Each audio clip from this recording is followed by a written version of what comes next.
আমি এনামুল হক বিজয়, আমি যদি যথাযথ সুযোগ পেতাম তাহলে আমি লিজেন্ড হতাম। এই কথাটা বলছিল এনামুল হক বিজয়, বিজয় দাদা। সে বলছিল অবিজয়ের মতো যত কাজকর্ম করে থাকে তার মুখ চলে বেশি কিন্তু ব্যাট চলে কম। হ্যাঁ, ঘরোয়া ক্রিকেটে কথা আছে না, কিছু নেতা আছে না ঘরের সামনে কয় আলারপুর তুই আয়, তুই একবার পাল্লায় আলারপুর তুই আমার বাড়ির সামনে যাবি না, তোর কলাটা ধরে রেখে দেব। এনামুল হক বিজয়ের অবস্থা হয়েছে ইয়া, তার কত কয়েকজন মুখ চলে যে যথাযথ সুযোগ পেলে সে লিজেন্ড হতো। আজ সে লিজেন্ড, কারণ সে যে খেলা দেখাইছে এনামুল হক বিজয় দাদা, সে খেলা এ সারা বিশ্ব মনে রাখবে, এ জাতি মনে রাখবে, এই ক্রিকেট প্রেমিক মনে রাখবে, এই সবাই মনে রাখবে যে আহা প্রেম, কাত প্রেম, ক্রিকেট প্রেম। যাই হোক, এই যে এনামুল হক বিজয়ের খেলাটা তার ঘরোয়া ক্রিকেট মানে ঘরোয়া ক্রিকেট লিগে সে ফাটাই ফেলাইতে পারে, যেমন কিছু নেতা ঘরের সামনে বই ফাটাই ফেলাতে পারে, তেমনি এনামুল হক বিজয় তিনি ঘরোয়া ক্রিকেট লিগে ফাটাই ফেলাবে, কিন্তু আন্তর্জাতিক ক্রিকেট মানের সেরকম প্লেয়ার সে এখন পর্যন্ত তৈরি হতে পারে নাই। কারণ কি, এই যে আমাদের যারা সিলেকশন প্যানেলে আছে তারা মনে করো একটা ব্যাকআপ যে প্লেয়ার রাখবে, এই যে এনামুল হক বিজয় সে দুইবার ডাব্বা মারছে, গত ইনিংসে দুইটা ইনিংস খেলছে, দুটোটা ইনিংসে ডাব্বা মারছে। দ্বিতীয় ম্যাচে আইয়া সেও প্রথম ইনিংসের প্রথম ম্যাচে সে করছে কি 10 বলে আউট গুস, এবার আইয়াও সে 10 বলে আইয়া গুস। তো মনে করো কি একটা সিলেকশন যারা মানে সিলেকশন তত্ত্ব নিয়া ওই যারা কি করে যাচাই বাছাই করে রাখে, সে যাচাই বাছাই করার পরে যে একটা ব্যাকআপ প্লেয়ার রাখবে, সে ব্যাকআপ প্লেয়ারটা রাখলো না।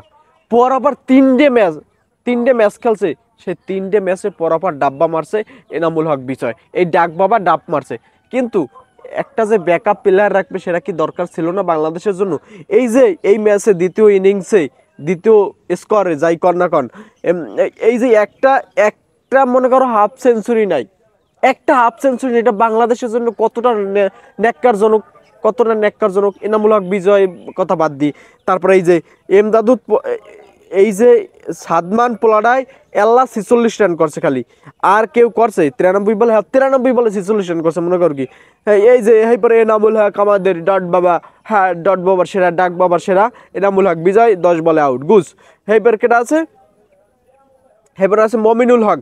এই যে মমিনুল হক পোলাডায়ও উইকেটটা হারাইছে একদম কি সাধ্য, মানে একটা 39 বলে 21 রান করছে। এবার শান্ত দাদা একদম অশান্তর মতো কাজ করে শেষ হয়ে গেছে।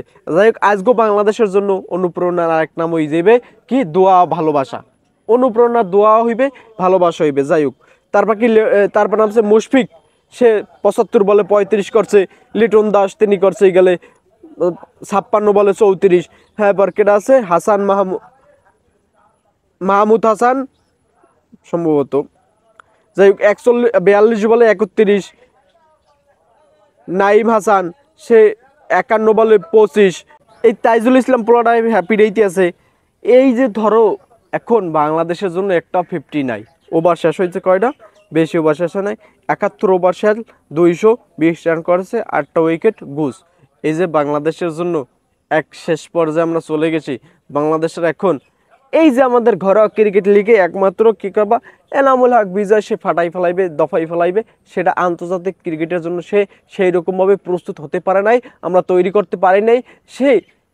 তাহলে আমরা কিভাবে তাকে সিলেকশন করলাম, তাকে যাচাই বাছাই করে রাখলাম, তাকে দেখলাম, এটা একমাত্র যারা সিলেকশন প্যানেল আছে তারাই জানে।